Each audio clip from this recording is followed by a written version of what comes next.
My mic on? Yo. Check it. 1, 2. I'm cancerous. So if I did, you wouldn't want to answer this. I can't remember how I go. Now everybody from the 313, put your hands up and follow me. Everybody from the 313, put your hands up. Look. As he stands tough, notice that this man did not have his hands up. Can you guys hear me? I think the mic's, hold on, let me see. I used to have a lot of trouble with my mic, so I just checked before I even like turn the stuff on. Yeah, we can hear you. Okay. All right. Okay. Oh God. Jeez. Oh God, guys. I don't know what to say. I have no idea. I have no idea. I have no idea. I have no idea.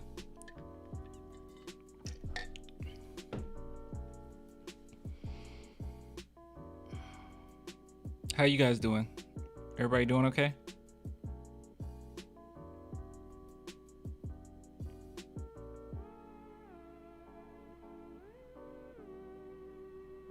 At least Cat, at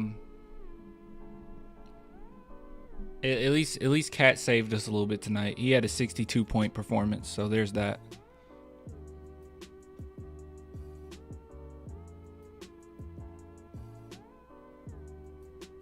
Wimby? What are you talking about? No? What are you guys talking about? Is Wimby okay? Guys, shut up. Is Wimby okay? Wimby looked fine to me. I saw someone post something so funny. It was like, I hope the refs' whistles are okay tonight.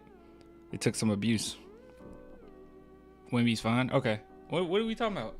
Wimby's fine. Trey Jones is fine. I just saw the report. We're good there. I was really worried. That looked like, I automatically thought, okay, he's gone a couple weeks at least. I was like, he's gone. I mean, it looked like it really hurt. I'm surprised he's okay. I'm assuming he probably won't play next game, but I guess we'll see. I'm glad they said he's fine though. Oh man.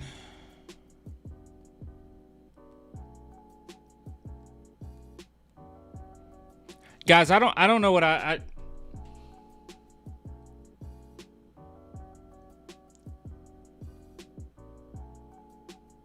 all right, takeaways. Takeaways from this game. All right, so a lot of people a lot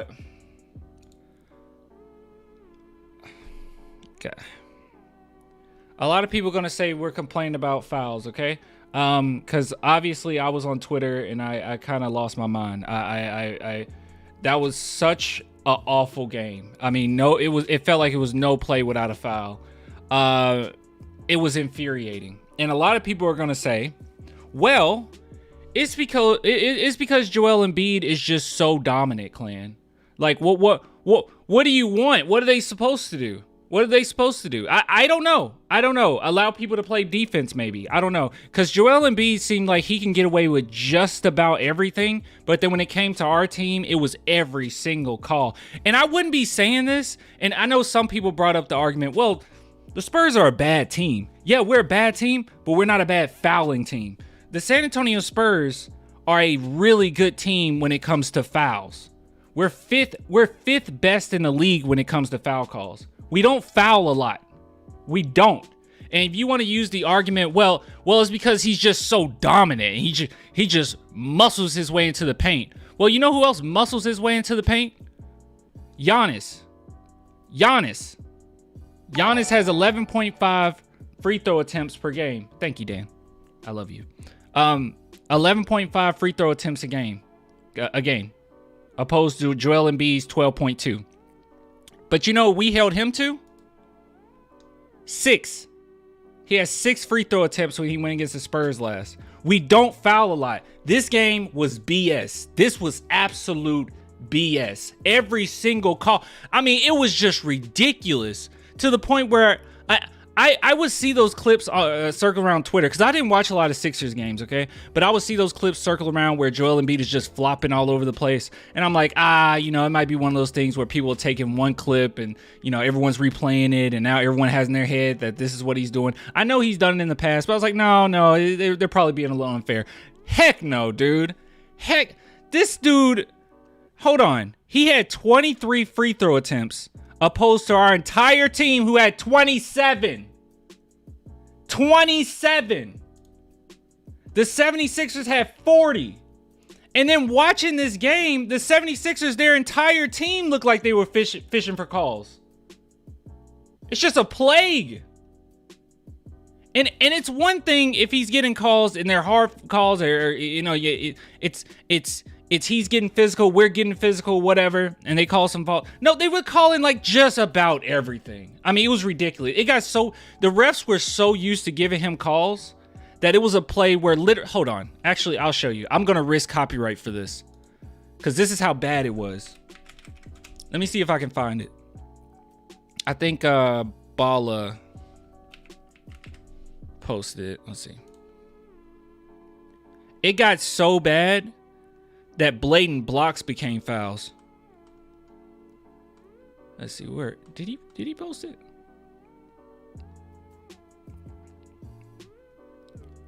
Yeah, just straight up blocks became fouls. Just straight up blocks. Well, that's a bad angle, Clan. Yes, we need another angle. Oh, I'm sorry. Just straight. All ball, foul.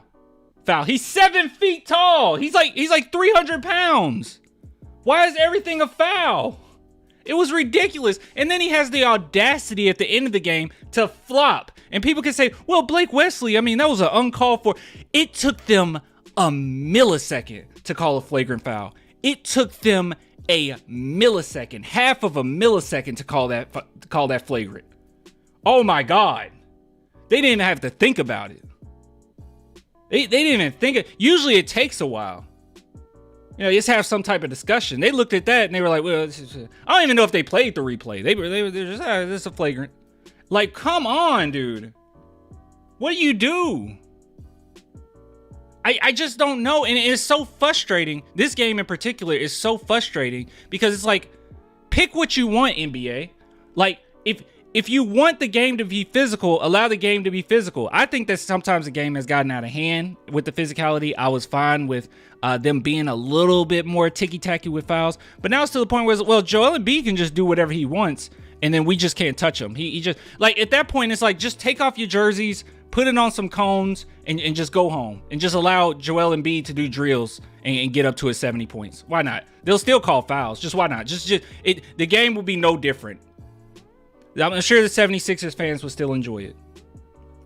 It's crazy, dude. And you can sit here and say, oh, you know, you're just hating, you're just tripping. I'm not. I don't complain about, if anybody's been on this channel, you know I do not complain about refs. I don't. I rarely do it. We rarely talk about that. But this game was so blatant. It was so ugly. And Joel Embiid, he is a phenomenal player. Like, I'm not trying to take that away from him. He's very skilled at that size. He's strong. He's all those things. But then it gets to a point where it's like, well, how do you guard him? Do you just not? Because they're just going to call a foul every time. Like, he was foul baiting to the point where the Spurs had to just kind of play off of him, just kind of let him do his thing a little bit. It's going to be a foul call. Just leave it alone. What's the point? What's the point of playing? God, it was so frustrating. And it'll be one thing if we had a history that, well, let's say this season, of being a bad fouling team. But we're not. Like I said, the San Antonio Spurs are a very good fouling team. They don't foul teams. They don't. They don't foul teams. Actually, where are the 76ers on this list? That's funny. That's weird. Huh, that's strange. That's strange that 76ers is one of the worst fouling teams in the NBA. Spurs are one of the best, but this game I don't know, magically we just became a trash fouling team. We just foul all the time. We just can't help ourselves but to foul. It's ridiculous, dude. And like I said, Giannis, he deserves his fouls. He deserves his fouls. For the most part, he deserves his fouls.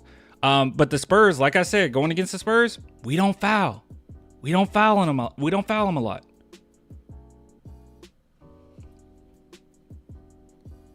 You can't even play good defense, man. It got to a point where it's like just tapping his shoulder was a foul.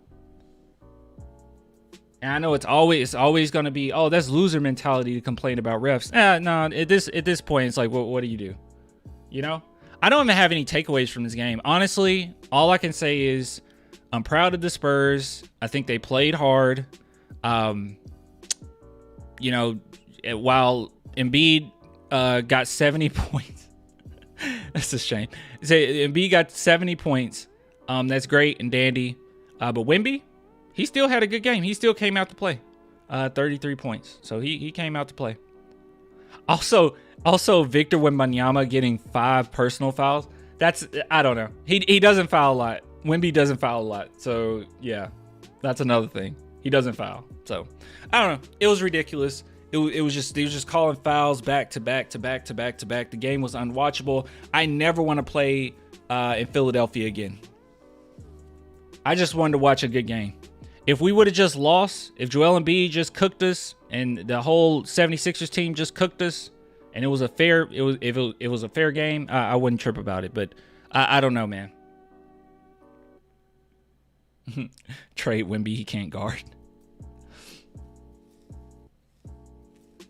Come on, give the MVP his props. Dude, okay, you're right. I'm being too much. I'm being petty. His shooting stroke from the free throw line was really good. I mean, it was really good. I mean, he knocked down, that's impressive. He knocked down 21 of them. Out of the 23, he knocked down 21. That was really impressive. That was because, you know, bigs can't really shoot free throws that well, but he can. He's a really good free throw shooter. So kudos to Joel Embiid.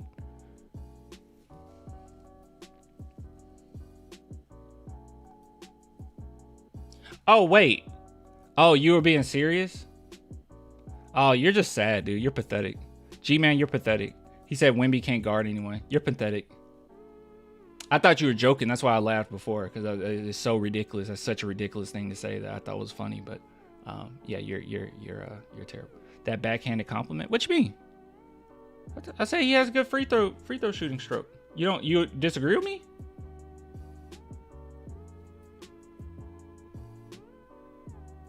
If you disagree, I mean, I think that's on you. Wemby 11 for 12. Yeah, Wemby has good free throw shooting as well. I mean, Wemby, that was really impressive to shoot 11 of them. That was really impressive. I don't know if he would have been able to double it like Embiid.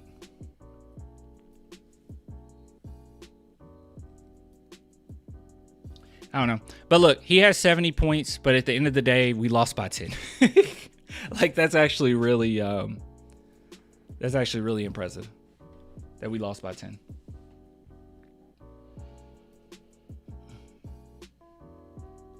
Bro, why is this chat so toxic? I don't know. I think a lot of these people are just 76ers fans. Yes. Yeah, I think I don't know. Hold on. We're giving away some bands. G-Man, you're getting banned. Sorry, buddy. Sorry. And then calling Popovich out his name, you're getting banned too. Sorry. Bye. If I can do it. Where are my mods at? I don't think I have mods on tonight. Make sure I don't hit the wrong person. Here. I'm just gonna put you on a timeout, okay? Spurs poverty. Got it. You're on timeout, okay, bud? Ridiculous, dude.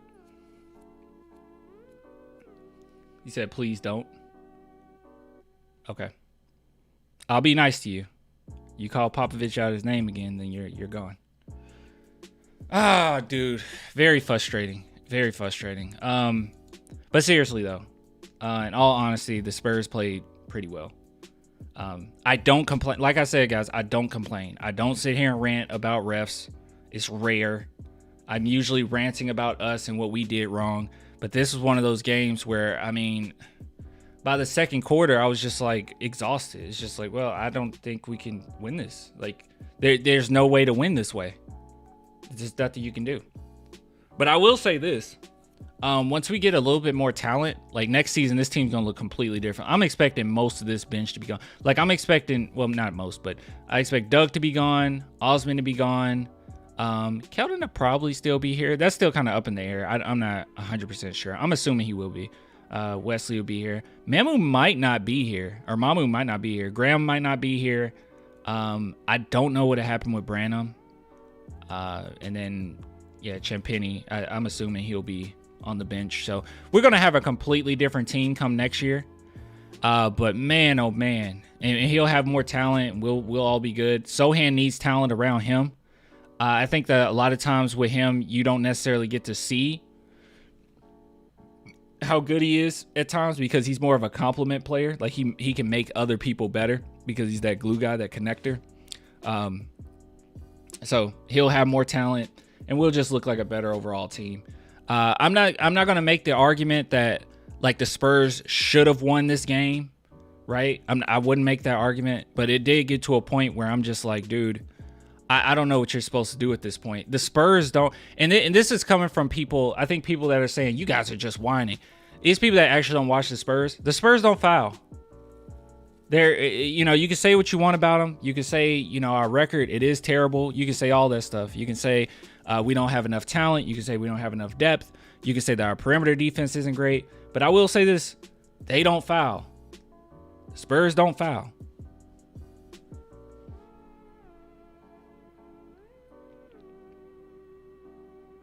This fool said talent around Sohan. God, dude. Oh, my God. Some people just can't comprehend anything. Oh, my goodness. Did you not hear what I said when I said Sohan is a connector? What is Sohan? What type of player is Sohan? He's a connector. He's a glue guy. He would need talent. Yeah, actually. Yeah, kind of. Yeah. Yeah, actually. He will enhance other people's games as well. Yeah, kind of. Yeah. Sohan's not Wemby. Wemby is a generational talent. Wemby's phenomenal. Wemby is, like, perfect. But Sohan, yeah, he needs guys to connect. That's kind of what makes him great. Do you think Boris Diaw?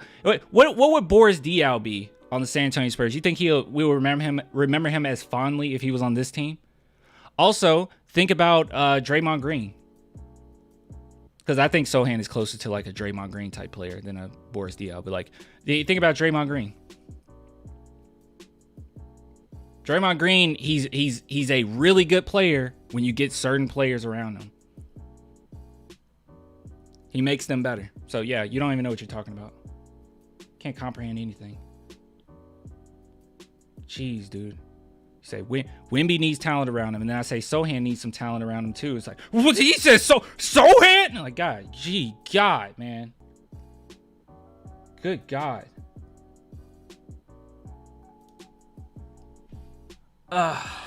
This game was frustrating. This game was frustrating. I didn't enjoy it at all. I didn't enjoy this game at all.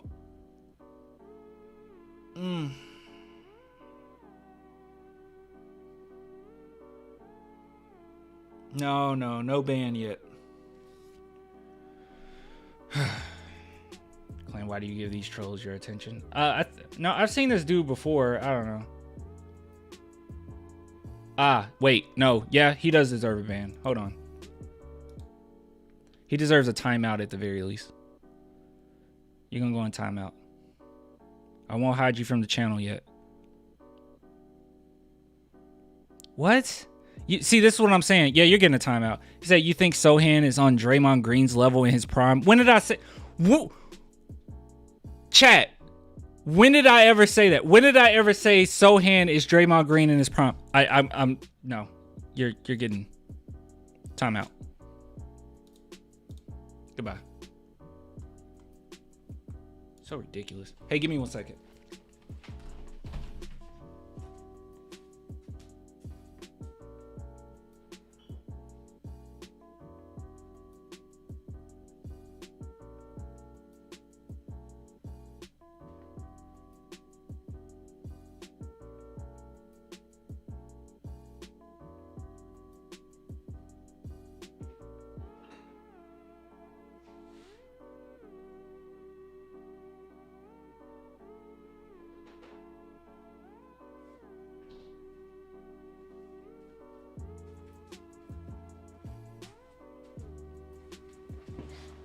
Okay.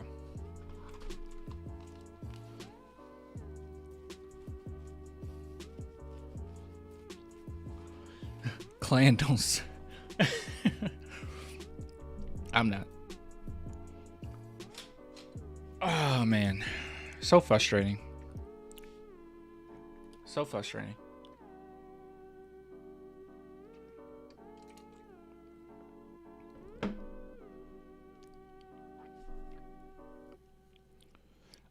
This is the first time Wemby pissed you off. Way too many terrible threes in key moments, and multiple times he ran away from the rebound trying to get back on offense just to give Embiid the board.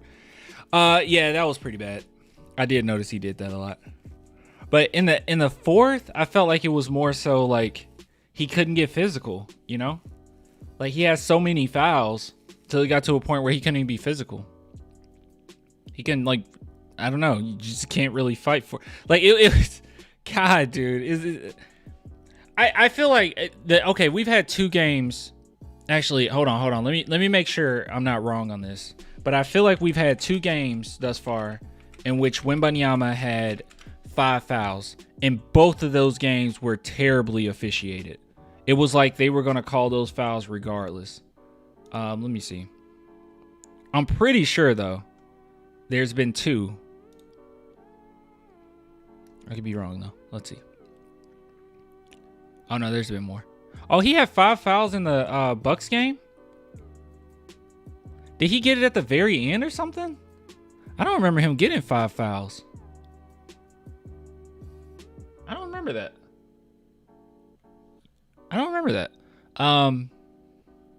Oh, he fouled out. What the heck am I talking about? He fouled. Oh, he did foul out in the Lakers game.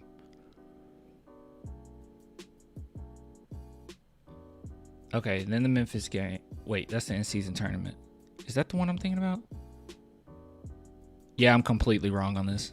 I was thinking about the game against Dallas Mavericks. That was terribly officiated. I don't remember the Minnesota one that well. Okay, yeah, a lot of these I don't remember. Never mind. I'm wrong. I can make the assumption they were poorly officiated, but I don't want to do that. Yeah, I remember the Mavericks one. The Mavericks one was really bad. I don't really recall. I didn't even know he had 5 fouls in the Milwaukee game. That game was full of highlights. Yeah, I didn't even know that. But then again, like, you look at his averages, right? He started off the year 2.8 in the month of October. How many fouls he gets? 2.5 in November. And then he started fixing himself, 1.8 in January. And now he's around 2.3. So coming back to earth, he's probably going to be around there. Yeah, we don't foul. Yeah, Embiid is the new James Harden with fouls. Yeah, it's like a 7-foot, 280-pound James Harden, dude. He just gets everything. He gets everything. Embiid is him. Embiid will be him until the playoffs start.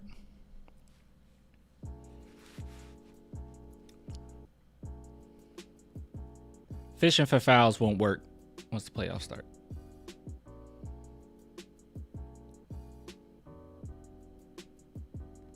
Yeah, to win by 70, only won by 10. Oof, shots fired.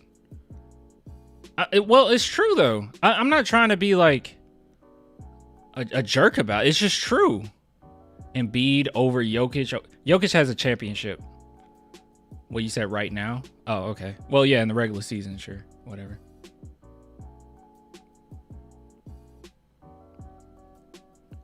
But let's not disrespect Jokic. Okay, Jokic has a like, yes, he has a ring. Like, he yielded his team to a championship. He has some talent, but let's be real. He took his team. It was some Duncan 03.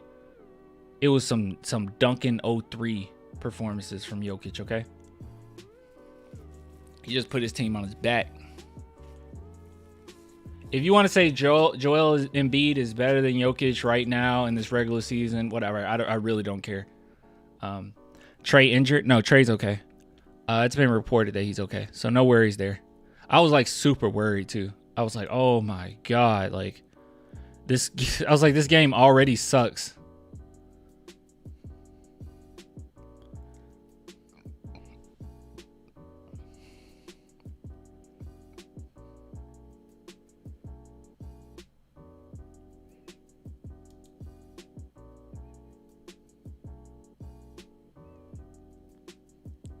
Oh, this is interesting, I guess. I don't know. Joel Embiid points scored by matchups tonight. Wemby 16. Zach Collins 23. Wemby could barely play. I mean, he just kept so many fouls they called on him. Sohan 8 and Keldon Johnson 2. Sohan actually did he did a decent job on Joel Embiid, all things considered. Sohan is such a versatile defender, and I don't think he gets enough credit for that. Like, he's a very versatile defender. He said the rest were free throws. But yeah, he's a very versatile defender. There was a couple. I don't remember the percentages, but I feel like Sohan was involved in at least 3 of those where I was like, that was really well guarded. And he missed them.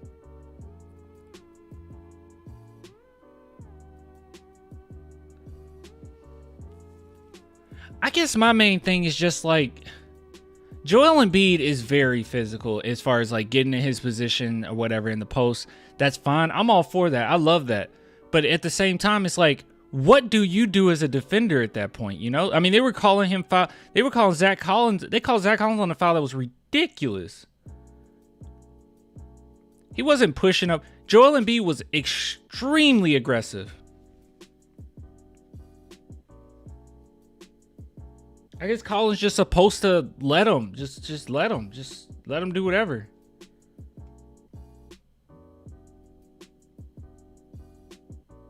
What does this mean? Wemby standing next to people. This whole account is just Wemby standing next to people? Okay. That's his dad and mom. I don't... What is this account? That's Wemby next to Julian. Okay, I don't know.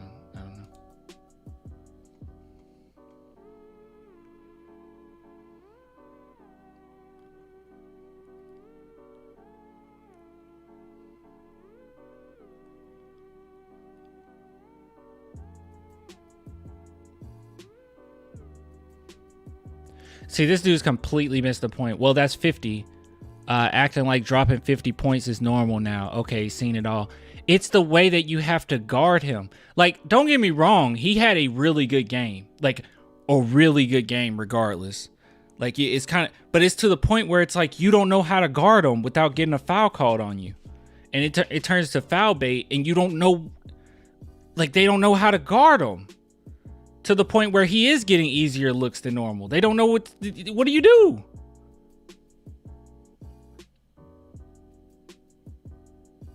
If you get any ounce of you use any ounce of physicality against him, he goes to the line. It's like, well, what do you do?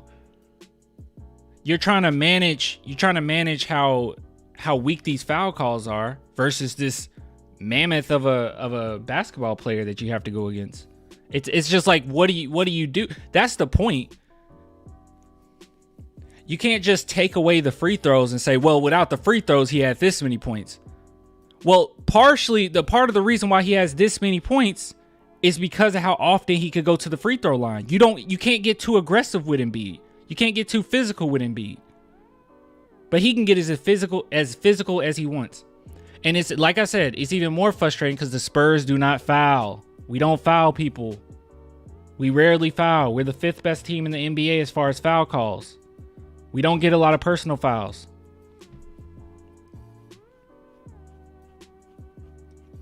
Say what you want about the Spurs, but we're pretty good at that. We don't foul you a lot. Sohan plays good defense. Wemby plays good defense. They're just not a huge fouling team. I'm pretty sure a big part of that is having Wemby. Actually, hold on. Maybe it's just a pop thing. Let me see. Spurs. What did I look up? Fouls per game.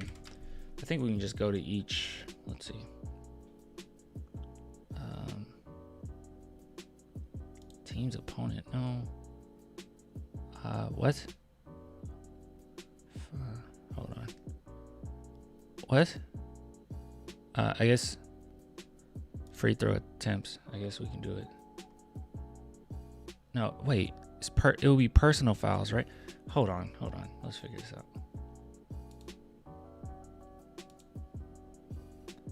Not just free throw attempts. That doesn't.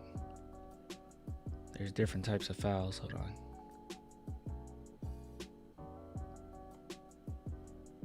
How did I find that other thing? Hold on. I probably already got it up.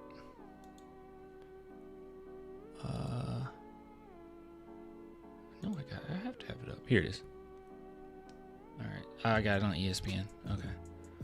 Let's do last season. Where do we rank last season?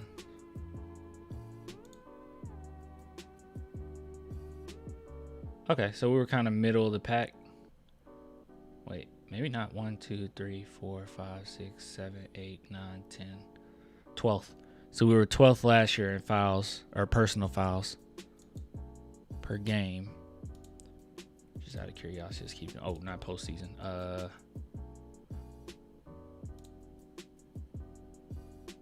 right, where were we the year before that?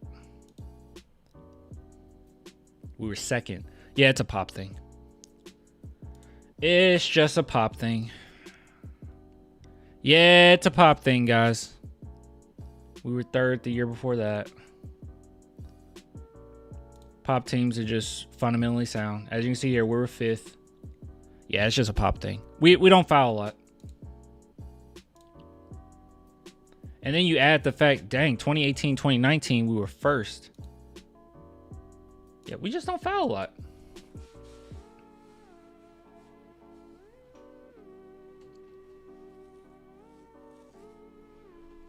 Well, my thing, yeah, I know what you're saying, but then again, you have to live with Joel. It takes 20 plus free throws if we keep foul. Well, at that point, it's like, at least make the fouls count then, you know, make it a hard foul. I'm not saying, you know, nothing crazy, but just foul them. Just foul them. Why? It can't just be we tapped on his shoulder and there's a foul. Like at least convince me that that's a foul. Some of these, I wasn't even convinced it was a foul at all.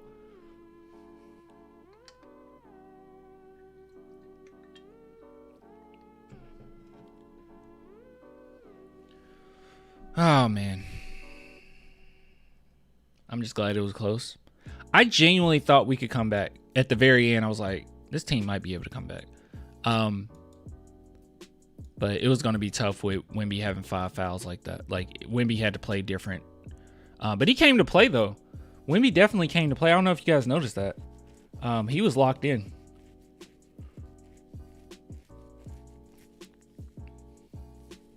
And when Wemby gets his fouls, I guess that's another thing too. Maybe it's an aesthetic thing. I don't know. I don't like the fact that Joel Embiid looks for fouls all the time.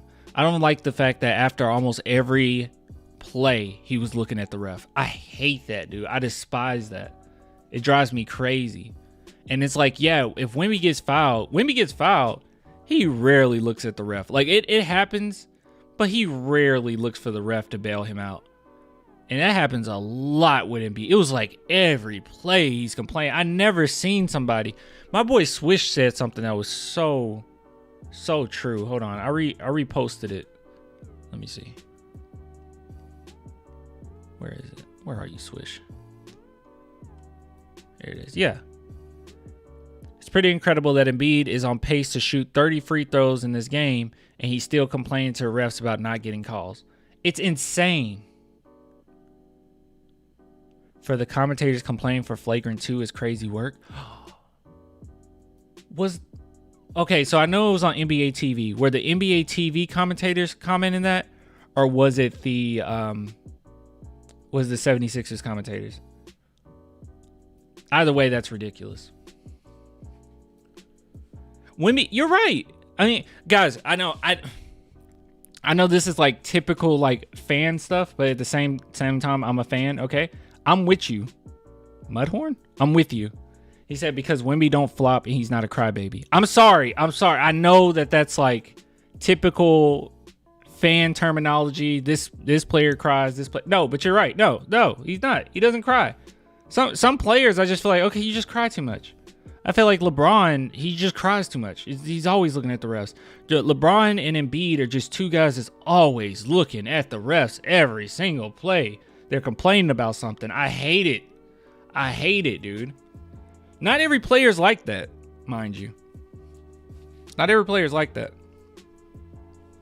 It's just a select few that's like, oh my goodness, every play you got fouled.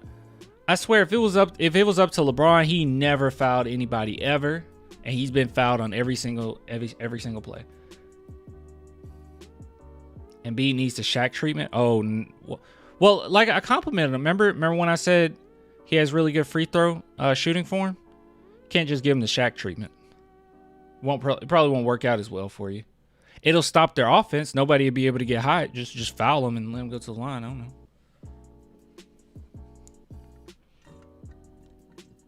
But he wouldn't be able to get the Shaq treatment.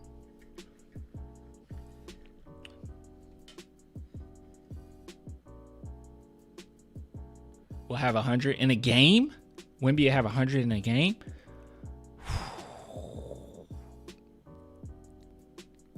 I don't know. Who scored the most points last? Was it Kobe?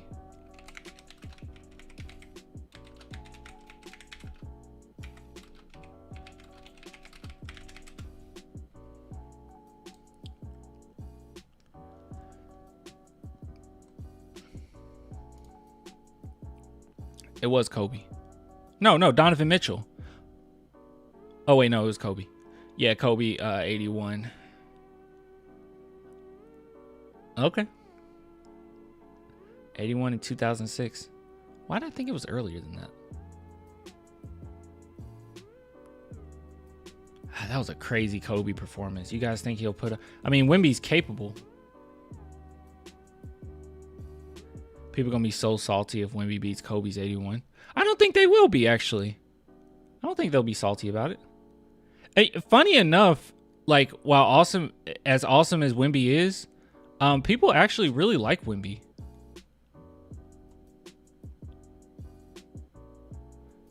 God, Wilt Chamberlain's all over this list, dude. 60s were a different time. He's all over this list.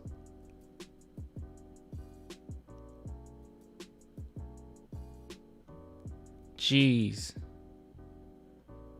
Giannis is 26. Let's see. You got Steph Curry 62 down here. LeBron got a 61 in 2014. Yeah, we're gonna need he'll be on this list. He'll be somewhere. 81 is a lot. People like Wemby now. Everybody likes Wemby. I don't think many people dislike Wemby. I don't know if anybody ever disliked Wemby, really. It was more so like people being jealous or like coping the fact that they didn't get Wemby.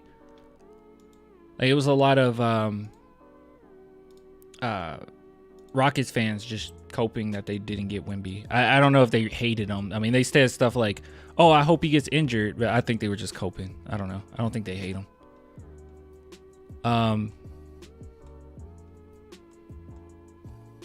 Let's see. Yeah. What'd I say? Man, Rockets fans were talking a lot.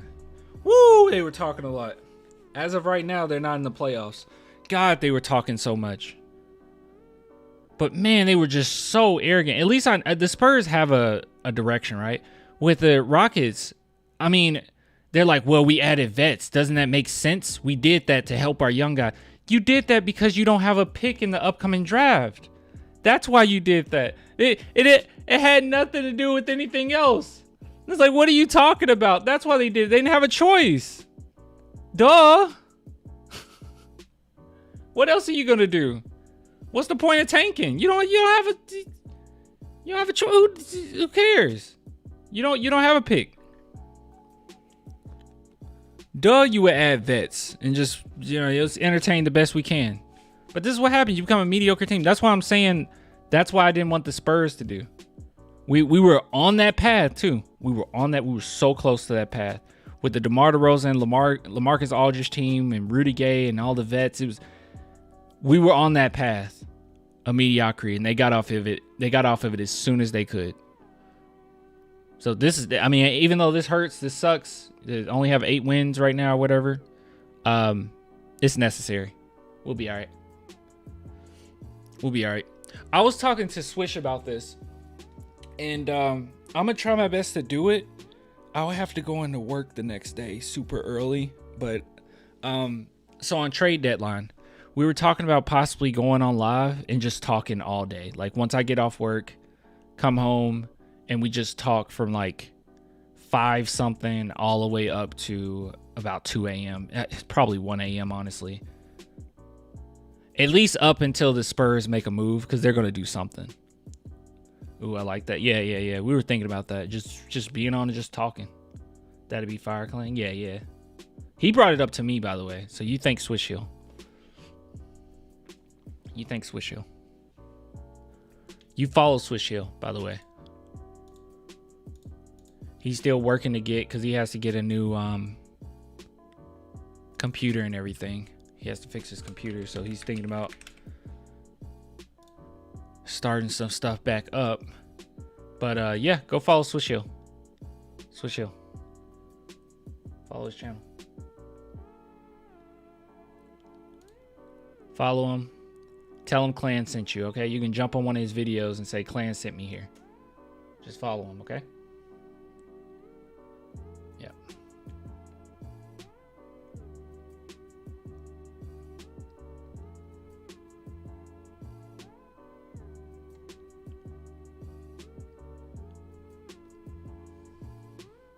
Wemby versus Chet Wednesday. That's what I'm excited about, guys. I'm super excited. I never use this word, so this is how excited you know I am. All right, I am stoked. I never used that word. That was my first time ever using that word. That's the first time it came out of my mouth. It felt good too. That felt good. All right, let me see something. Hopefully they actually guard each other this time. They should, since Wemby's moved to the 5. In this game, Wemby didn't like shy from trying to guard Joel Embiid. I love how physical he was attempting to get. He always one thing about Wemby, he always steps up to the occasion, doesn't he? He always steps up to the occasion. He knows what Wednesday means. He knows people always compare him and Chet. He knows about the Rookie of the Year. He is going to show out. He always shows out. He's the ultimate competitor. There's no nights off with him. Even when he looks bad, he's good. And hopefully his minutes restriction is gone. Pop said it should be gone after this game. So they give at least the medical staff 2 days to decide. So that'd be nice. It should be really nice, y'all. It should be a really good game. Feels like a special occasion.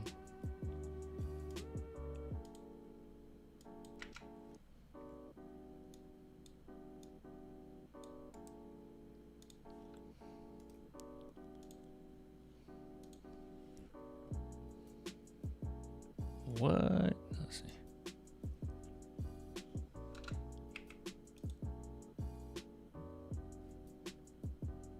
Hold on, give me a second.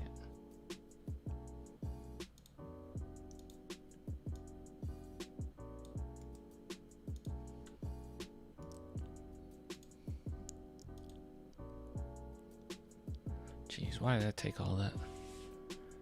All right, guys, so before we go into the next segment and we start looking into some post-game interviews, because that's what we got to do, real quick word from the sponsor of this video, this channel, and this live stream. BetUS, America's favorite sports book, where you can bet on everything anytime. Sportsbook, casino, horse racing, live betting, and more. We have the best bonuses in the industry. That's right, get a 125% sign-up bonus. And to celebrate our 30-year anniversary, we are giving up to 30 risk-free bets, a truck, Super Bowl tickets, and more. Don't miss out. Play smart. Join now. BetUS, where the game begins. All right, so the Spurs might have lost, but that doesn't mean you have to, okay? You can win. You can head on over to BetUS. It's a sponsor of this video, this channel, this live stream, all the way up for the season, man. So guys, go check out BetUS. There's so many different things that you can bet on: sportsbook, props. There's live betting. You can basically do every sport imaginable. You got soccer, martial arts, which I was like, what the heck, martial arts? I had to look into that earlier. But yeah, so football, basketball, ice hockey. We care about basketball, right? And this is what I always go to. Okay, so let's scroll on down and let's see the Spurs Western Conference chances. We are last. We are last in the Western Conference. Therefore, our odds are last right now. They have no faith in us. But if you have faith in the Spurs, let's go ahead and risk it. You just say you're going to put $5. You will win $2,500. If the San Antonio Spurs, they probably have to win out. If they win out, $2,500 would be the winning there. But let's do something a little bit more serious. Let's see. Maybe. Warriors won't be. I can't believe the Warriors are so high as far as theirs. Oh no, they're not. I don't think it's in. No, it's not necessarily in order. But let's see. Let's do the Clippers.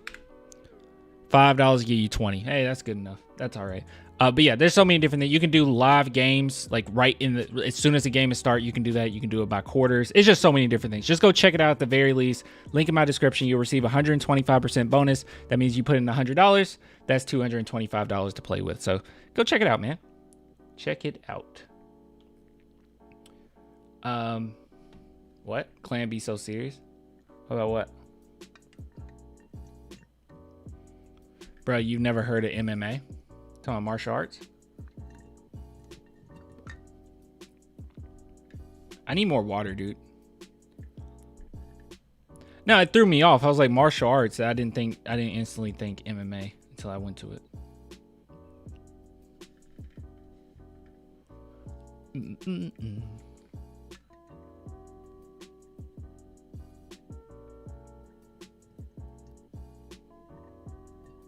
I look sassy.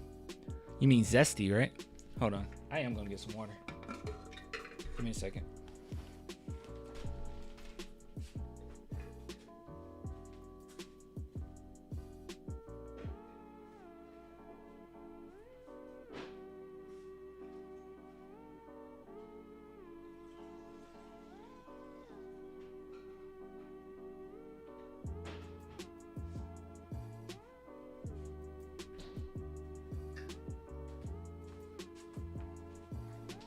Okay, I got more water. No sassy? Okay.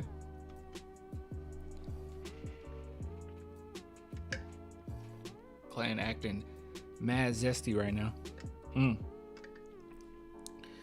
All right, let's see.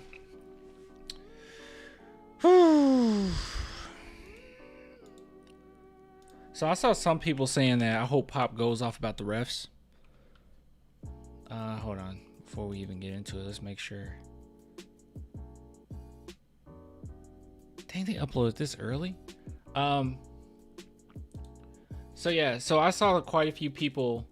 I mean, obviously we were upset with the refs, and it was awful. It was terrible. But I saw a lot of people say, I really hope Popovich goes off about the refs. I honestly don't feel like this would be one of those games in which he does that. I don't know, you know, I don't know. I mean, his team played pretty well. I don't know. I mean, Pop is a very smart dude. It might come across as discrediting Embiid, and he would never discredit a player like that. So I'm gonna assume that's not where the direction this is gonna go in. I haven't seen it, but we'll look at it. I'm pretty sure he's just gonna praise Embiid, say that we competed. I don't know. I just don't think Pop's going to talk about it. He's not worried about a fine or anything, but I doubt he'll bring it up. Hold on, let me put on my headset so it doesn't play on the speakers. Okay. All right, let's see. You want to speed? Maybe we should speed it up a little bit. Let's do 125. Say about him, Joel. He's a fantastic player. Obviously, in the running for MVP. That's for sure. But everybody already knew that, so it wasn't a surprise at all. But he's wonderful. He's playing such an all-around game, doing a great job. Told you. Like this didn't feel like one of those games where it's ridiculous calls. It was ridiculous calls, but then you gotta kind of like tame it a little bit, right? Like you're still trying to come into your own. Wemby had a good game. You got it within 10. And then you're talking about the reigning MVP. He doesn't want to start anything. I think that's what it really comes down to. Seems pretty obvious, but do you think Victor can get an education out of just watching a guy like that go about his business? Victor gets an education every game. There's stuff to learn for rookies every single game. It doesn't matter what the team is or who the players are. You guys kind of in there for most of that first half. Just the way you guys just played overall tonight, just kind of stay with them for most of that game. Are you proud of the effort you guys put out there tonight? Yeah, I thought we were right. We're playing a team that is trying to win a championship, and it's wonderful for our guys to see, what has to take place. And, yeah, see, everything's a learning experience, right? Like, this isn't the time to go into, like, screw the refs mode, It's the whole thing where the team needs to point at themselves and not necessarily start pointing fingers yet. Like, they're not at that point yet. I know some people, like, really called out Pop on this. A Spurs fan didn't. It wasn't Spurs fans, by the way. But it was online. I think it was on Twitter. Is that where I saw it? Yeah, it had to be on Twitter. So I saw quite a few people responding to Popovich where he said, like, everything's about the fundamentals right now. When we had the championship team, that we didn't have to really focus on fundamentals. They already knew how to play. It was just a matter of learning how to win and all that good stuff, right? Playing together, team chemistry, yada, yada. But he said right now, that's not where this team is at. And he was basically saying, like, the game is so different nowadays when it comes to, like, kids coming up. Like, they don't learn the basic fundamentals, which is true, which is, like, obviously true. They're told that they're going to be the next whoever, in middle school, and they don't learn some of the fundamentals. So he said that, and there was so many people dogging on him about it. But it's true. It's kind of what you want a coach to do. The Spurs aren't in the business to get a one-year championship. They're not in the business to, let's try to get as many people on this team right now so we can try to win some games this season. We're not that type of team. The San Antonio Spurs, as the owner has even said, they want to be a superpower again. They want a dynasty. So that's what you're working towards. You do it brick by brick. You can't just hop up and say, "Oh, this is what we're gonna do. We're gonna be the Lakers now." Like it's not gonna work like that. You'll get some free agents to come to the Spurs because of Wemby. That's all great, but you still got to get your foundation. Get your foundation straight, and then you can start looking into everything. But it won't take long, mind you. I mean, these guys are coming along so well. I don't think it'll take too long. I think the Spurs next season, they'll be truly competing, not for a championship, but competing for the playoffs. And then I think after that, they're probably set. I'm not going to lie to you. I'm really high on this team right now. And I think this was an eye opener this year as far as who should be here, who should be here and who shouldn't. Why are we talking about Blake? How old is Blake? Is he 20 or 21? Oh, no, he's young, dude. He's a youngin'. Get everything that we were able to give. So that's all. Well, that's the most important part, that you keep playing, keep learning. And obviously we're not going to be able to play these guys the way we would play if we were also a championship ball club. But given the fact that these guys are just learning how to play with each other, and as young as they are, I got to love what they did out there. Might this have been the last? Okay. I don't know, guys. I know you probably thought I pre-watch. I promise to you I did not pre-watch. I promise I did not pre-watch, okay? I can get the vibe of what we're going to get out of Pop after these games. I didn't think he would come out here and talk bad about the refs. I didn't. That's our job. Last minutes restriction might. I don't know. Well, Victor wanted to go back on the court and play, but he just can't, with the minutes restriction. It doesn't work. Is it going to be lifted? What was really tough for him is he wanted to be out there while Joel was out there the whole time, but the minute things doesn't work because Joel plays more minutes. And Joel Embiid, he literally played the entire third quarter. Like, what do you do? He'd be done halfway through the third quarter. He wouldn't be able to play anymore because of the minute deal. But it was fun to watch them all play. Do you think it'll be lifted during the home scene? I don't know. When it's lifted, it's lifted. I don't even think about it. Somebody will come and tell me it's lifted. There's no sense even worrying about it. News from Oh, okay. He doesn't even really check. They just tell him. Trey Jones. He seemed injured. See, this is another thing that's great. Okay, all right. I'm sorry. I know I'm praising a lot. But this is another great thing about Pop. Like, people think I've been paying attention to the Spurs for a very long time. Okay, and I've talked to people that have been directly involved with the San Antonio Spurs. Okay, people think that Popovich is like this, like dictator of all things. Every single thing that happens, it goes through Pop, and that's not necessarily true. Like, Pop is very respectful of other people's takes on things. Like I remember earlier this season, people were like, "Did you notice that Mitch Johnson seems like he's making all the moves?" It's like, Pop listens. He pays attention to what he doesn't have people like, he hires his assistant coaches. Like, he's in that process. But when he gets his assistant coaches, he listens to them. He respects them as coaches. He respects people as basketball minds. He's very open. He's not like this dictator where I know everything and no one knows anything. He is open to things all the time.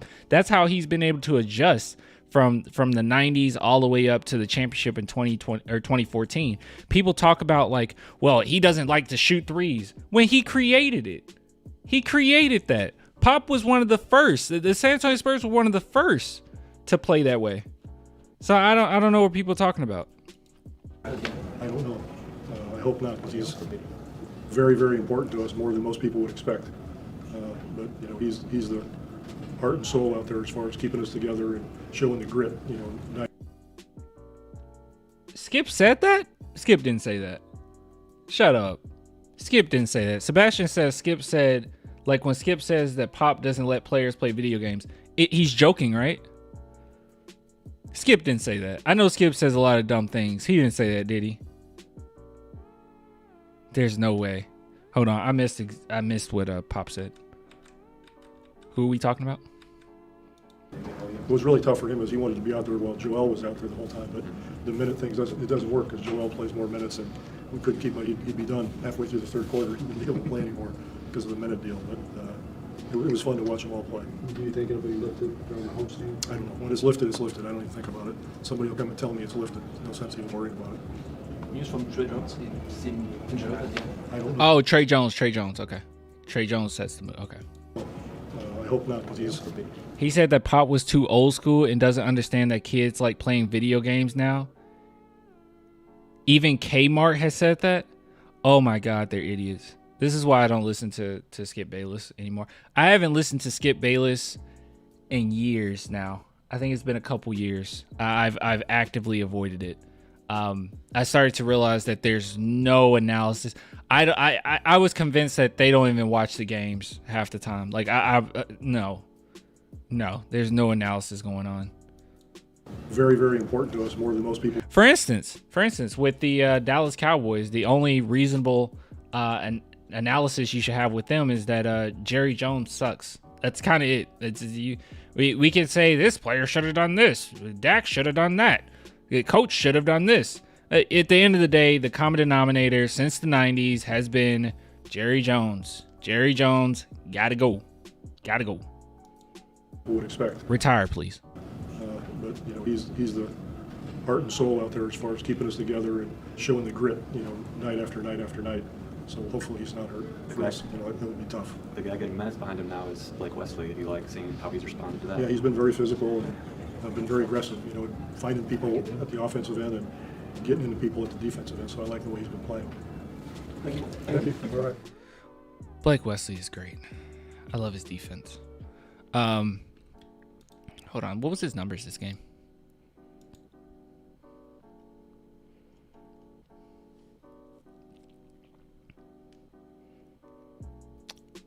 I thought it was 6 points. He had a steal in there. I think the steal might have been on Embiid, wasn't it? I think he actually did get a steal on Embiid. And I was like shocked. Yeah, I think this was it, the one turnover. And I was shocked because they didn't call a foul. I'm pretty sure that was on Embiid. It was like, what the heck? They didn't call a foul? What?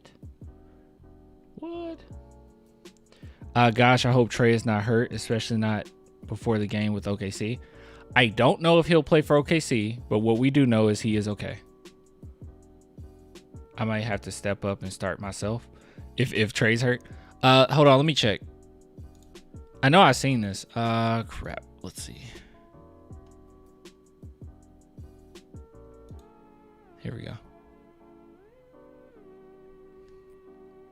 Word out of the locker room is that Trey Jones is fine. That's what Tom Osborne said. So I'll believe that. So apparently he's okay. So that's good. That was really worrisome though. I mean, I don't know the situation, but I'll be totally cool with him sitting out one game if he has to. It's not, I mean, it definitely gonna hurt. Doesn't mean you can't win, but it's gonna hurt. We already don't have enough depth. So, good stuff. Yeah, Trey okay per yeah. All right, and then we have. Hold on, let me make sure there's nothing else.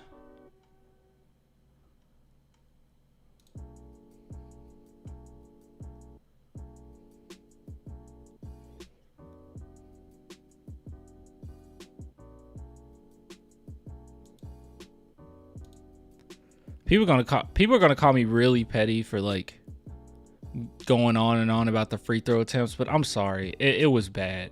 We're not a fouling team. It was bad. It was so bad. It was so bad. I'm not even making the statement. Like, people are like, is this your assessment? I'm not even making the statement that we would have won that game. I'm not saying all that. But I am going to say you have no chance at winning if you can't touch Embiid. Pause. Let's see. I don't even know what this means, right? I don't even want to do a segment on it because I don't even know what this means. The San Antonio Spurs are favored to acquire LeBron James if he decided to leave the Lakers next season. I have no idea why this is a thing. I have no clue. I have no clue. Is it equating? Is it coming into? I have no idea where this is coming from. Is it saying that we would get Bronny with which pick? I suppose the Toronto pick. If Toronto were to make the playoffs, maybe. Bronny is like Spurs drafting Bronny confirmed. I know, right? Like, but Bronny's like isn't he like a late right now? Isn't he gonna be like a late first? Is he projected to be late first? I don't see why we would. I don't really want Bronny with the second round picks. Oh, okay. Is that what it is? How many second round picks we got this year? Dude, didn't we get like 5 second round picks for Josh Richardson?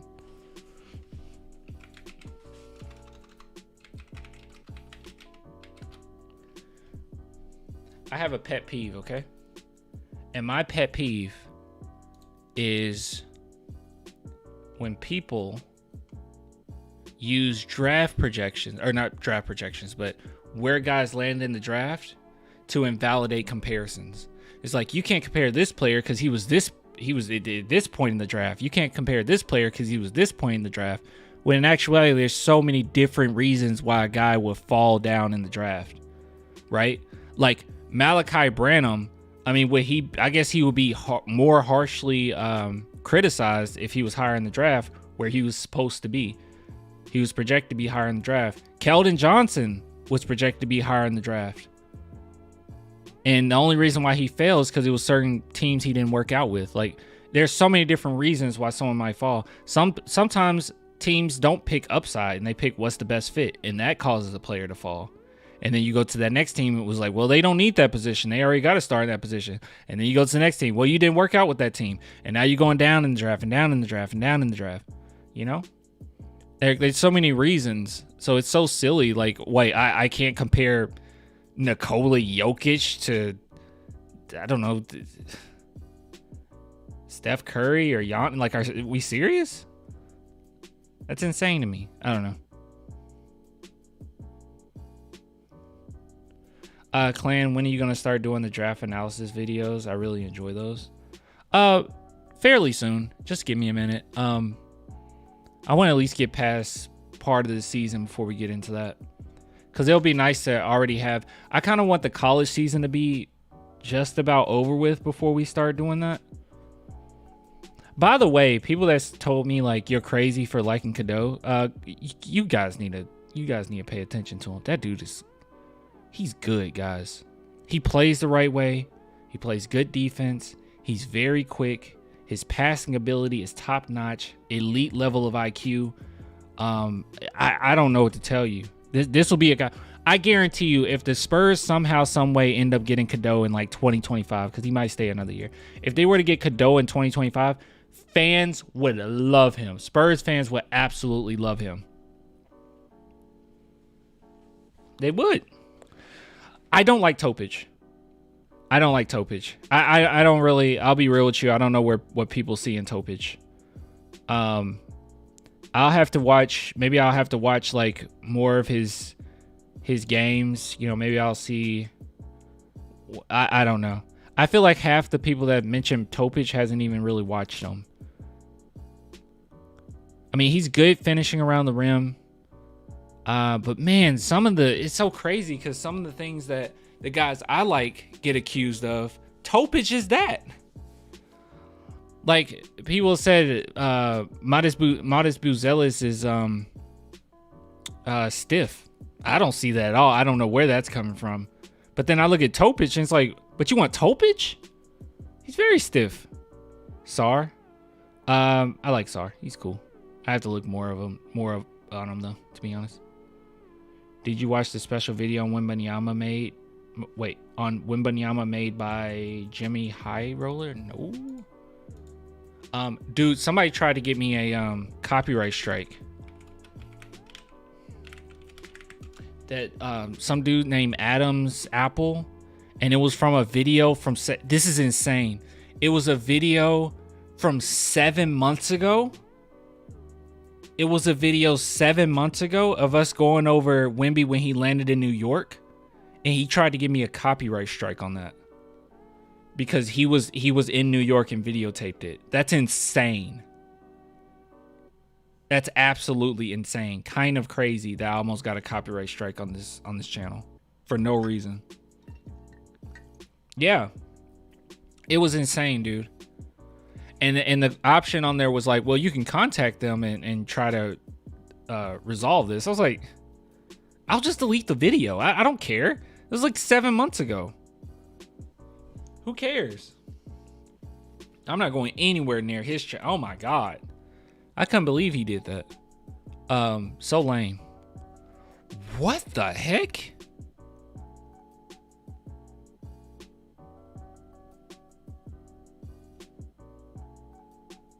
Who is Jimmy High Roller? He has a lot of views. You guys said it's a really good video though. He already did 129K in 2 hours. I'll save it for later. Jeez.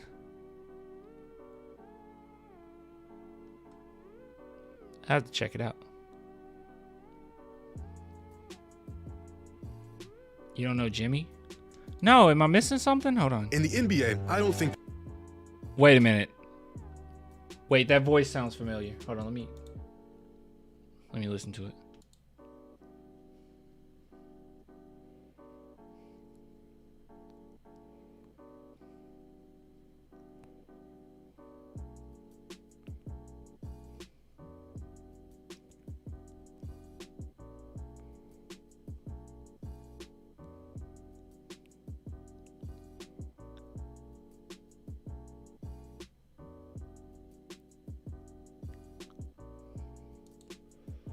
Oh, okay. Okay. I recognize this dude's voice. Why am I not subscribed? We're witnessing the worst pros. Oh my goodness, that sounds so interesting. All right, saving it. Jimmy High Roller, huh? He's an OG NBA YouTuber. Okay, that's why I recognize his voice. All right. Let's see what Wemby had to say. Wemby talked. Wemby had something to say, guys. Listen to Wemby. Listen to Wemby. Wemby has something to say. Wemby got to talk. We're going to listen to what Wemby has to say. But before we do, a message from our sponsor. BetUS, America's favorite sports book, where you can bet on everything, anytime. Sportsbook, casino, horse racing, live betting, and more. We have the best bonuses in the industry. That's right, get a 125% sign-up bonus. And to celebrate our 30-year anniversary, we are giving up to 30 risk-free bets, a truck, Super Bowl tickets, and more. Don't miss out. Play smart. Join now. BetUS, where the game begins.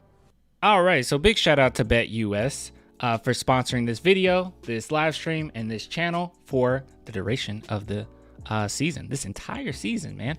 So yeah, just guys, go check out BetUS. There's so many different things that you can bet on as far as over under points, over under rebounds. Will this team win? Will this team lose? Will this team have a player which will have 5 rebounds and they get the win? There's just so many different combinations, okay? But you can bet on basketball, football, ice hockey, baseball, any freaking sport you want, okay? Now we care about basketball over here, so let's see. We already looked at Western Conference winner. This is starting to become a waste of time because let's look at the championship winners, okay? The chances of our San Antonio Spurs. Oh, we went up. No, we didn't. We didn't go up. I keep thinking we went up and we didn't. We're third. Yeah, we're still the same as the Pit. We have the same amount of chances as the Pistons and Hornets. I kind of find that like slightly disrespectful. But let's see. Let's see if all you would do. Let's see, somebody that's a little bit more. Okay, I'm gonna go with the Heat. That's like super risky, but is it possible? Maybe, possibly. I don't know. So let's put in $5. $5 give you 175 if they were to win the championship. That's kind of interesting. But yeah, anyways, there's so many different things to check out. So go to the link in my description. You'll receive 125% bonus. That means you put in $100. That is $225 to play with. So yeah, go check it out, man. Link in my description. You support the sponsors and you're supporting this channel. All right, let's go ahead and take a look at what he has to say. Oh my God. When the heck has Wemby done an interview that's 30 seconds? He must have hit us with some wisdom. Hold on. There's no way I can speed this up. We might have to slow it down. Okay. 30 seconds? Oh, you guys said it too. 31-second interview. Oh my goodness. Boy was pissed.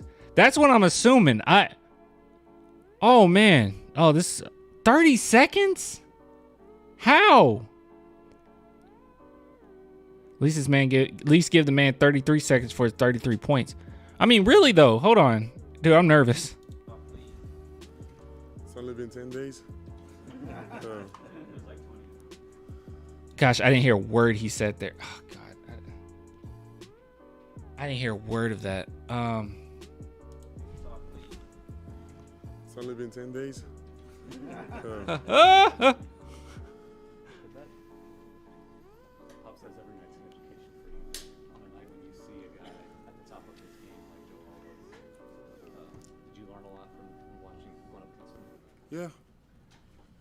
Yeah, of course, and also about the greats, when one of the great players, but also about ourselves. What? This ain't the whole interview. No, minutes restriction pouring into post-game interviews now. There's no way this is the interview. There's no way. There's no way they just uploaded a 30-second interview. This is a short. Could have just been a short. The F is 31 seconds. How is it 31 seconds? There's no way. There's no way. Okay, we got to get some utility out of this. All right, let me show you something funny. All right, that's crazy. Nah, they edited that. What the? They had to. What the heck is that? There's no way they asked him one question. It was like, all right, see you later, Wemby. Let's see. Hold on. I'm gonna. This. Hold on. If I type in Wemby, let's see what comes up.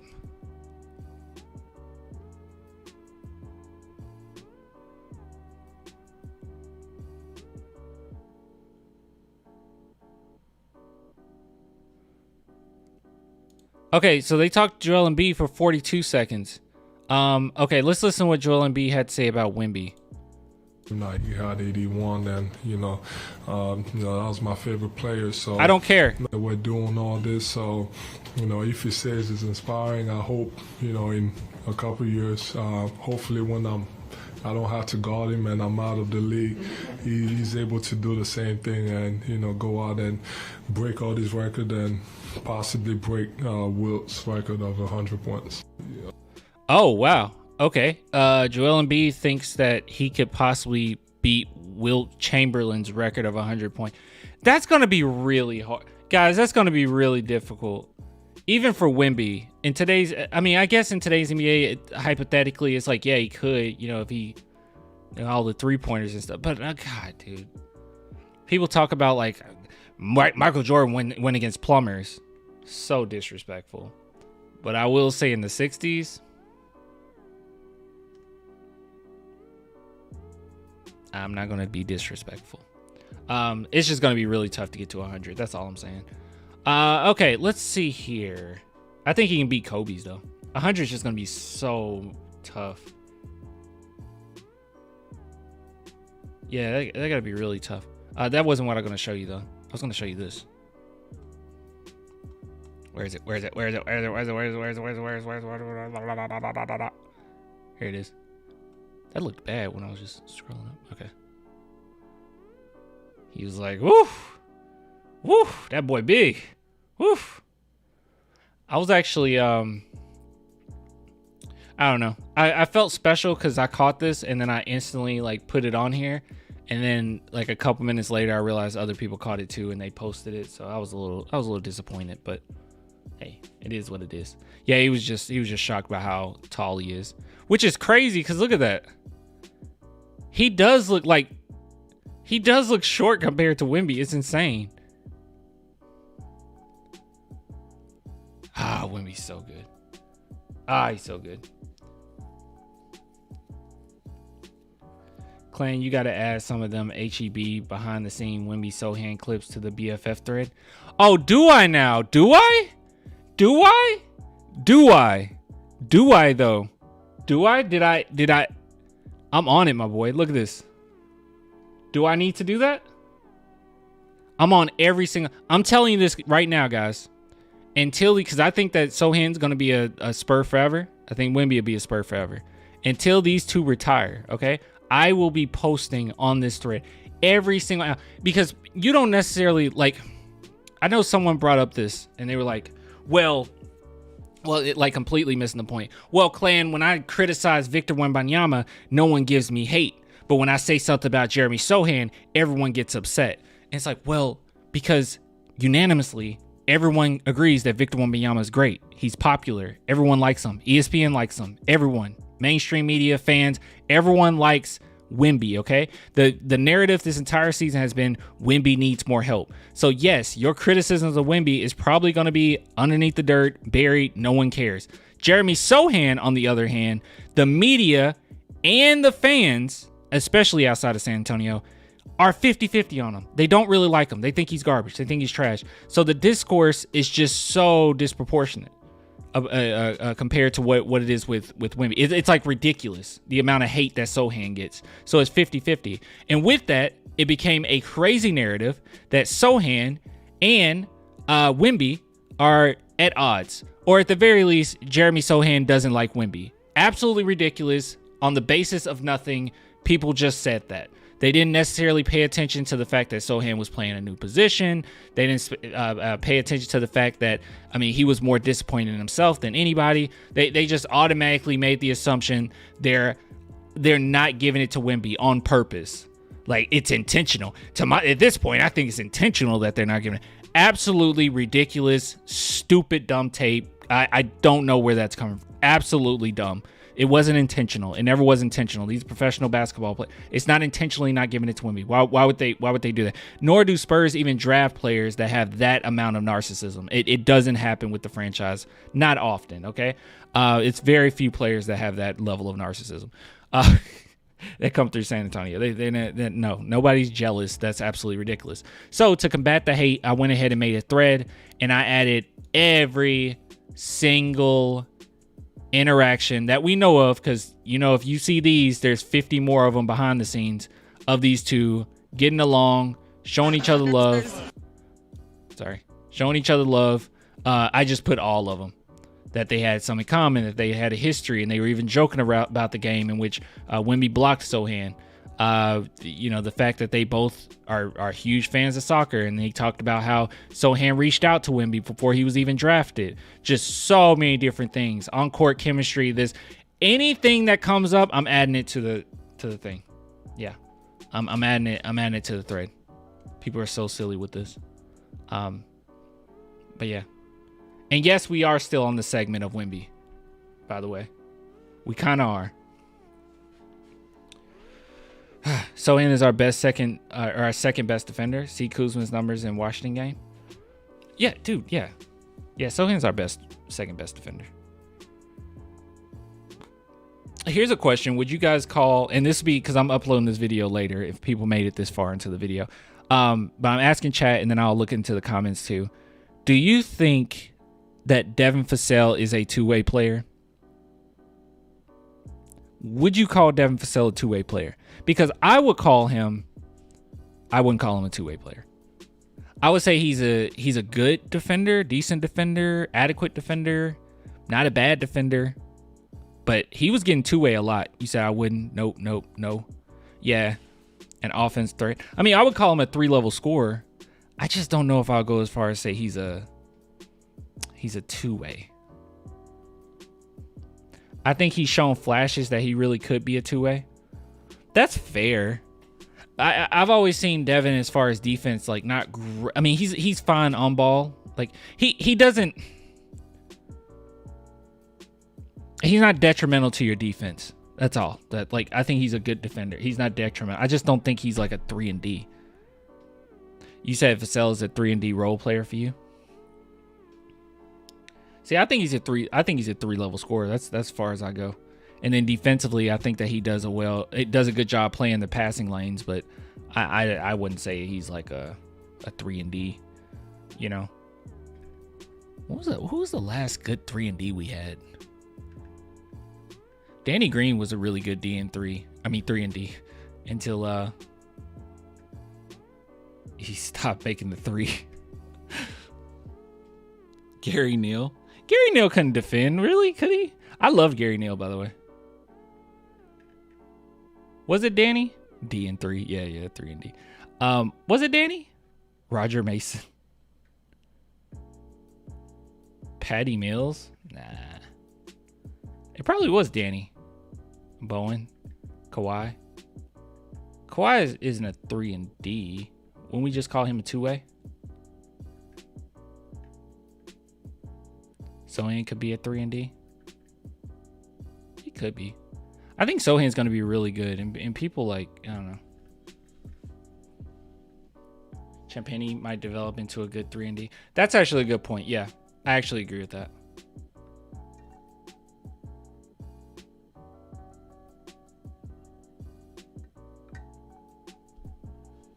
But yeah. You know, somebody, hold on. There was something I went over and it really bothered me. People completely missed the point of this. And I was afraid that this would be misconstrued, but I did it anyway. So I put up Jeremy Sohan and Manu, and I said this knee-jerk reactionary tendency to dog on a player in their second year would have had these same fans calling Manu trash 20 years ago. Fans wanted him gone. You think you wouldn't have been those people, but you certainly would have. Oh, and Manu was 26. What I was saying was, obviously, statistically, sophomore years, they're very much the same. Now, people can look at BPM, VORP, whatever, but at the same time, that's highly predicated on the team that you're playing on, okay?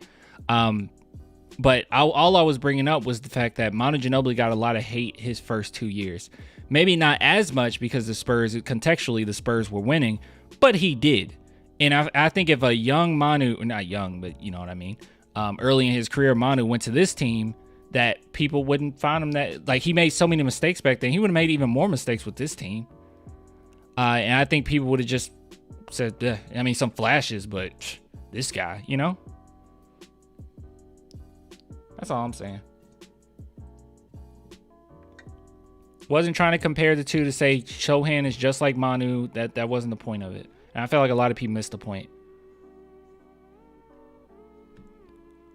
It's just that this tendency, right? Like this knee-jerk emotional tendency to just dog on a player, especially when they're younger and they're still developing and everything, would have had you doing the same thing before. You would have done it with other players. You just think you wouldn't have. Because it's like, well, that's Manu. Like, yeah, it's Manu. But what about Manu before he became Manu? What about Manu before anyone knew who Manu was? I think Sohan can be legitimately really good for the Spurs. And he's not. I almost like vomit when I hear people say, put Sohan on the trading block. This isn't some just crazy bias I have specifically for Sohan. I just think that that's insane to say put Jeremy Sohan or Devin Vassell on the trading block right now. I think that that's crazy. That doesn't make a lot of sense to me. Welcome to the social media era. But these people were on blog posts talking bad about like Spurs play. You know, like it's whatever, man. They just think that they wouldn't have been. It's like, no, I would have. That's Manu Ginobili. What? That's Manu. That's Ginobili. That's who that is. It's like, yeah, dude. But and you want me to believe that a 26-year-old Manu Ginobili on this team wouldn't have got hate? Get out of here. Get out of here. Yeah, he would have got hate. How quick people are to say, screw it. Of microwave reactions. That's true.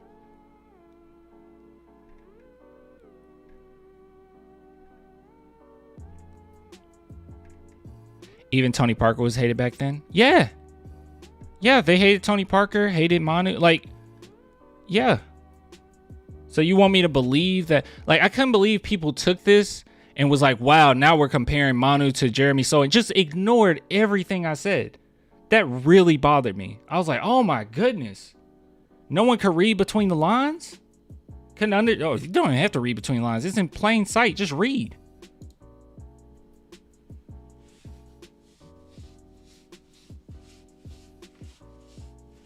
And then people were like, well, you're changing up the narrative. No, I'm not. No, I'm not. Fans did not. Fans saw Manu and Tony Parker as exposable. They thought Captain Jack was going to be better. They saw them as exposable. Just anybody. So I'm sorry if you had that thought back then when the Spurs were a championship team that these two players are exposable. You want me to believe that if these two players, Tony or Manu, was on the current San Antonio Spurs, you wouldn't be calling for trades? Get out of here. This team literally won a championship, and people were quick to say they're exposable. You really want me to be, not exposable, I'm sorry, expendable. That's what I really meant to say. Not exposable. Expendable. You want me to believe that you wouldn't have been saying that with this. What's exposable? No, expendable.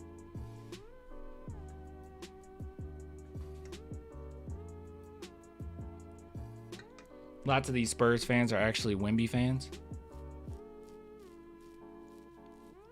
Guys, it's like middle-aged, like older people saying this. I don't think that they're just young fans. Honestly, a lot of the takes that I've seen, some of the worst takes I've seen have come from people that are a little bit older. If I'm being honest. And I think it's probably the mindset. I mean, these are the same people that were saying don't tank. And that's loser mentality. You guys just want to lose. Everybody just wants to lose. Like, it's stupid. Can't see a broader context to things. If social media was around when Parker and Manu were young, for sure people would be asking for trades like today. Yeah, easily, July. Easily. And it's like, how do you not see this?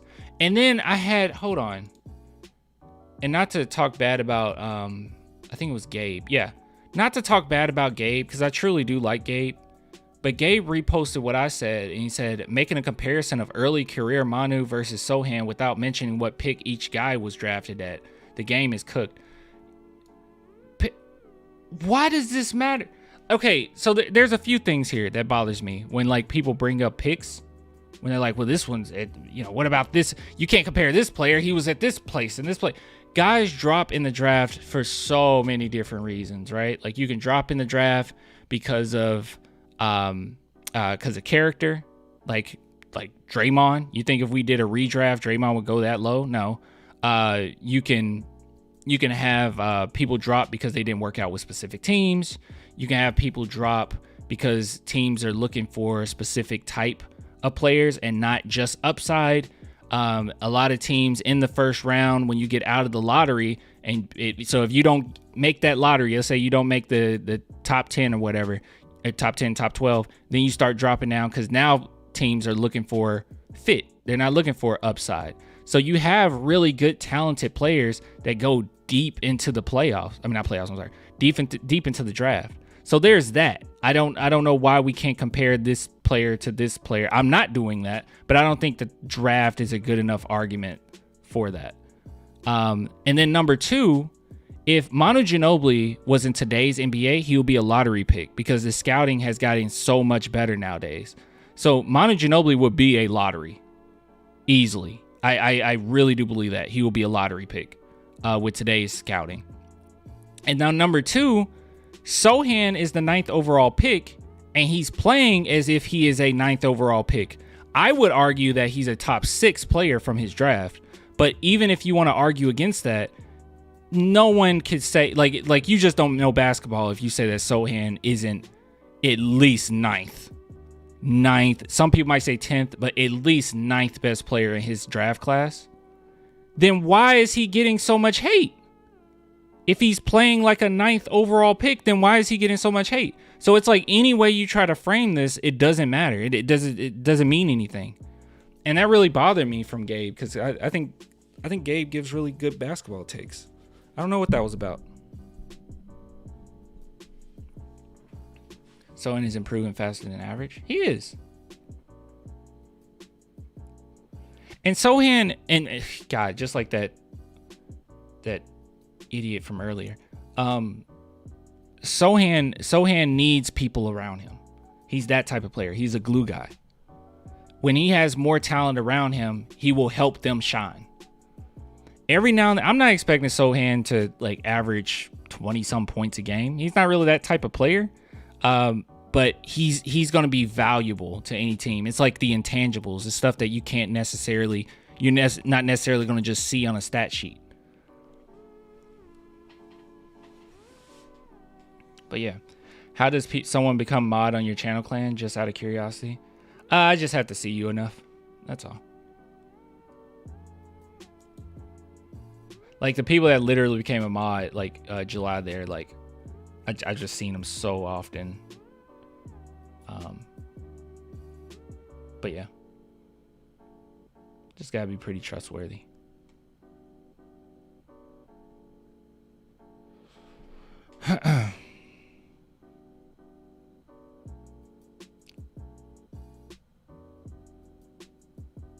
So it needs to stop driving when there's 3 defenders in the paint. I haven't really seen him do that a lot.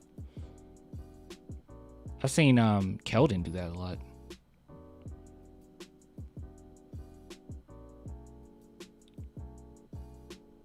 But yeah, I don't know. It's just so silly to me. And then I had to, I just went ahead and explained it again. I didn't have to, but I was like, the point was there is a subsection of fans that are quick to dog on a player early in their development. Manu will be a lottery pick in today's scouting. Sohan is playing like he was a 9th overall pick. So why the hate? That's the point. It's like he's playing like his position. So once again, what's the hate for? I think you should have expectations for players almost no matter where they land in the draft. Now, obviously, if you get a lottery pick versus a late 2nd round pick, I understand, right? But I think you should have at least decent expectations, or at least the expectation that anybody can become really good. Well, some players, it's obvious they won't, but you get what I'm saying. Hypothetically, ideally, not hypothetically, ideally, anybody can be breakout and be a really good player in the NBA. For instance, I really like Gabriel Procida. I think they say it. Procida. I really like that player. He hasn't even played in the NBA yet. And he was in the second round. And I think he'll be really good. You know? Is Jeremy the best trash talker, mind games player the Spurs have ever had? Let's give him some time before we give him that label. He's one of the tougher ones we've ever had. I won't give him that label yet. We got to see how effective it is, you know. Nah, Duncan still is. People used to hate going against Manu because he was so nice. But I think Manu was really doing that to actually get under your skin.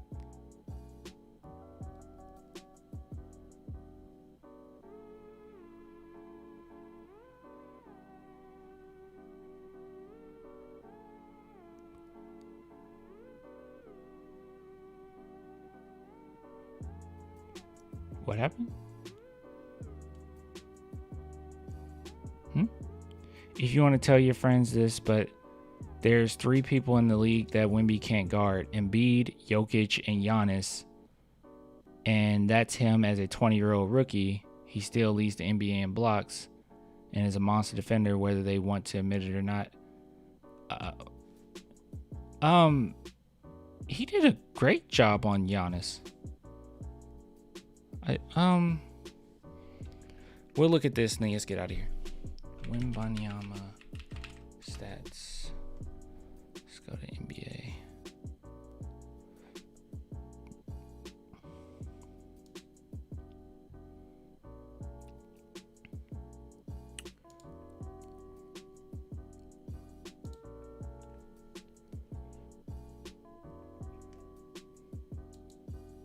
Why the heck what the heck is going on? Player stat. What the heck is going on?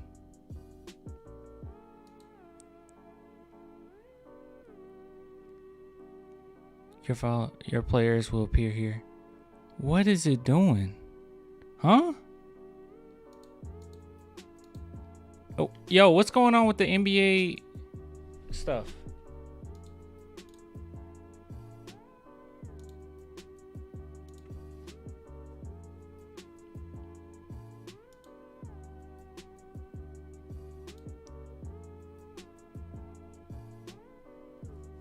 Okay, let's find Wemby, I guess. They do it by last names, right?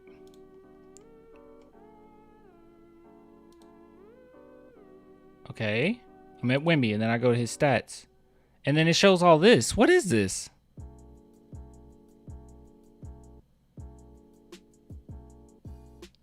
All right, Brandon. You logged in? Why would I have to be logged? I gotta be logged into this? Yeah, I'm logged in. But why does that matter? See all player stats. Okay. Wow. How do I do this? I just want one player, like.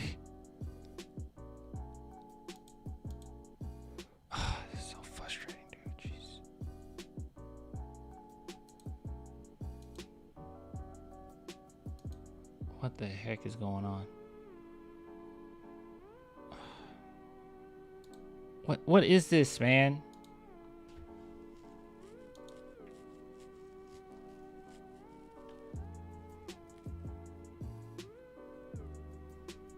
But if Wemby was guarding Giannis to a full game, you think he's holding him under 25? No. I don't think anybody... You think if Giannis was guarding Wemby all game that he holds him to 20? Probably not. No one ever guards anybody all game. Gosh, let me see. Players are too good to guard anybody all game. Gosh, I can't. I'm legit not going to be able to find it anymore. Like, how do you just look at advanced stats on here? I don't understand what happened. You used to just be able to go to the player and it was like super simple. Now it's like, all right, hold on. Let's try something.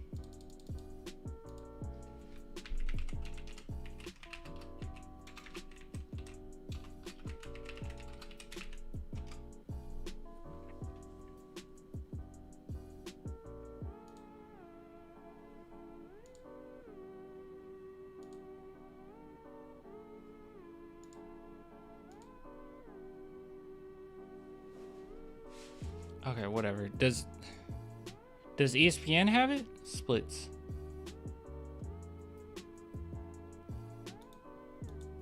God, NBA won't have it, or ESPN won't have this. Ah, this is so frustrating.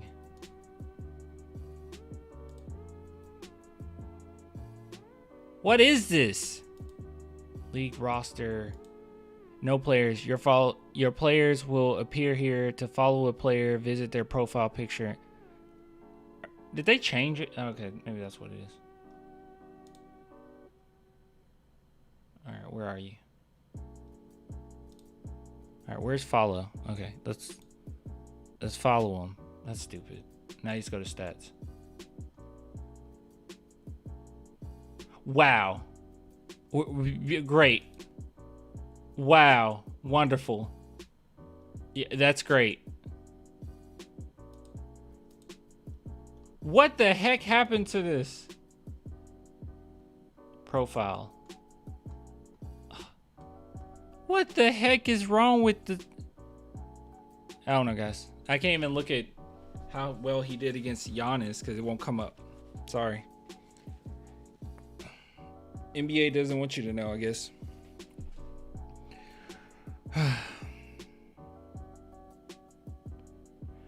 Wemby gonna drop 101 on Embiid in his prime. Dude, wait till Wemby get a little stronger. Not expecting him to be like bulky, but he's gonna be bigger. Embiid can have all the points, but he won't be getting any championship anytime soon. I said what I said. No.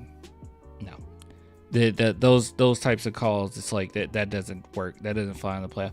It's too much of a habit of fishing for calls too. It's just not going to work in the playoffs.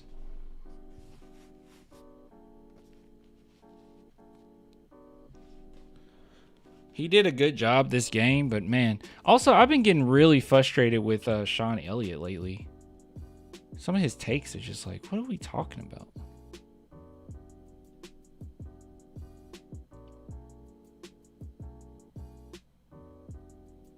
All right, guys, I'm getting off. I will get with you later. Sean Oldhead.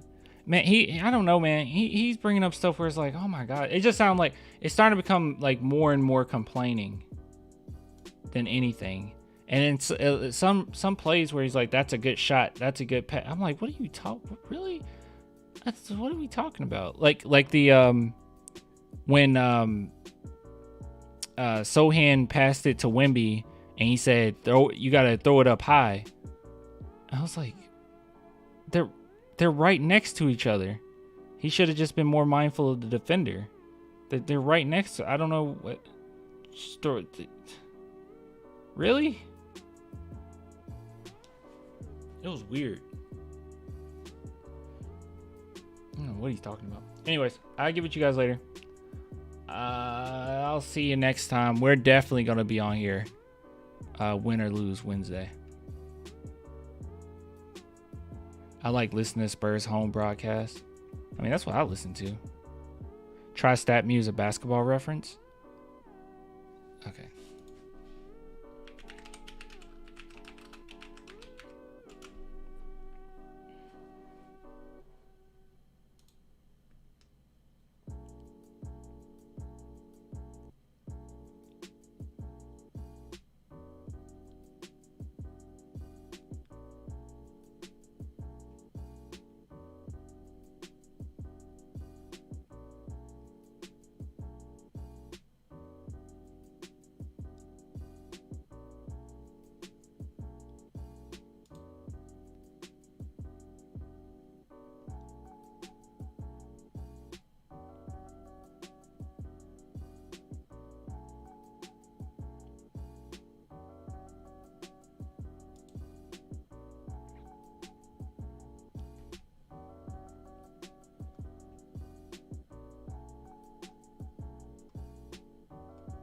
I have no idea how I would do this.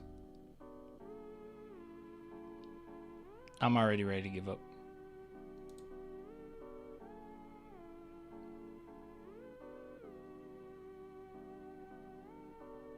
I have no idea where this would be under.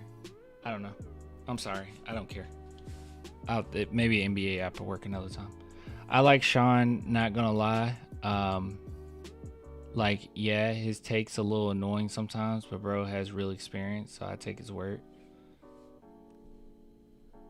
Yeah.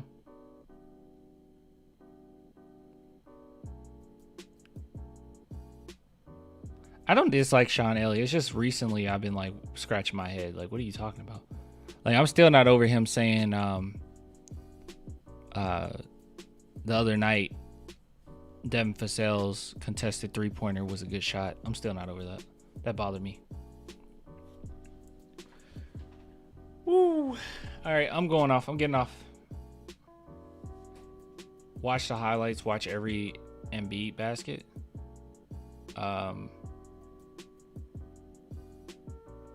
Why?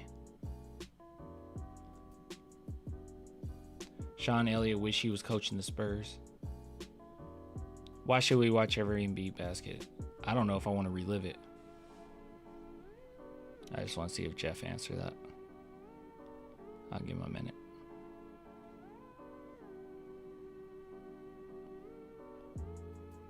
The only former players I like on broadcast probably JJ Redick. I don't care for JJ Redick's either. I like it. Yeah, his podcast is good. I don't care about his broadcasting though.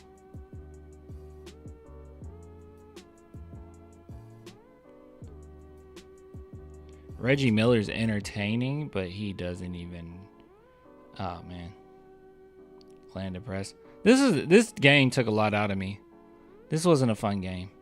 It took a lot out of me.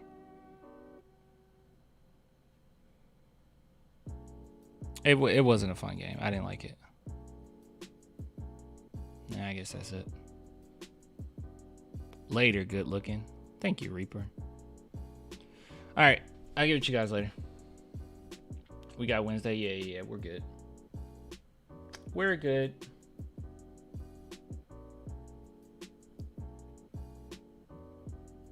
All right, y'all. Bye.